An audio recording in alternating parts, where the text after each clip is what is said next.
Poklic barmana moraš najprej imeti rad.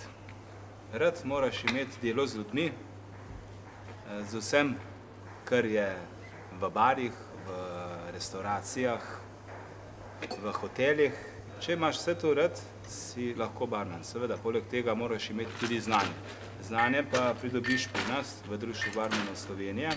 Te izučimo, naučimo vse o koktajlih in pa o baru. In če imaš željo, lahko to nadgradiš z temu, da se prijaviš na nacionalno poklicno kvalifikacijo za poklic barmana. Dobiš certifikat, ki velja seveda tako v Sloveniji kot v drugih deželah Evrope, pa vendarle je potrebna tudi, jaz temu rečem, kilometrina, se pravi kar nekaj prakse, da postaneš profesionalni barman. Rok, kaj si mi pripravil? Ja, pa za začetek sem pripravil en brezalkoholni, zelo osvežujoč koktajl po imenu Pink Panther. Sestavine so pa pomarančni sok, sveže stisnjen limonin sok in pa kanček jagodovega sirupa. Hvala. Na zdravje. Špela, Rok, kako sta se vidva odločila za poklic barmana? Jaz sem študentka Višje strokovne šole za gostinstvo in turizem na Bledu. Tako da v bistvu delo barmana oziroma barmanke pa nekakšna nadgradnja hobi in pa dobro plačano delo. Dobro plačano delo. Ja, jaz sem se pa pač odločil že v otroštvu. Šolanje iz osnovne šole sem nadaljeval v srednji gostinski šoli. Med tem časem sem naredil tečaj pri Društvu barmanov Slovenije, pač za poklic barman. In sem se včlanil v društvo in pač zdaj opravljam barmansko delo.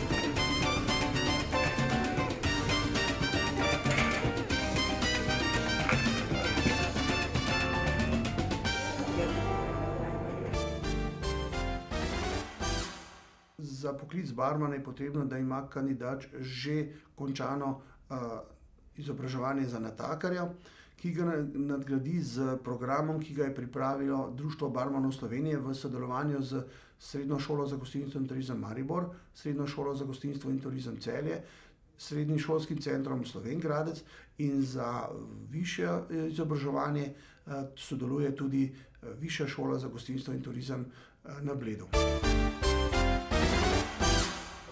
Pri tem pa recimo tudi obstajajo tekmovanja oziroma dodatna dejavnost, bolj ljubiteljska kot samo poklic barmana. Tudi, seveda, vsekakor je v osnovi zelo primerno, da si iz branže, se pravi branžni poklic, kot je gostinsko-turistični delavec. Zdaj, sama smer niti ni tako pomembna za to, da postaneš naš član oziroma barman, vendar je zelo pomembno, da je neka osnova, da imaš znanje, da znaš se obnašati, da veš, kaj pomeni delo z ljudmi, kar je včasih zelo prijetno, seveda tudi po svoje naporno. Vsekakor pa obstaja tudi tekmovanja, kar pa pomeni, da je to nek dodatni hobi, nadgradnja, s katerim dokazuješ nekaj, čemur se pravi, da si dober sebi, svoji hiši, prijateljem in pa navsezadnje predstavljaš deželo, s katere prihajaš.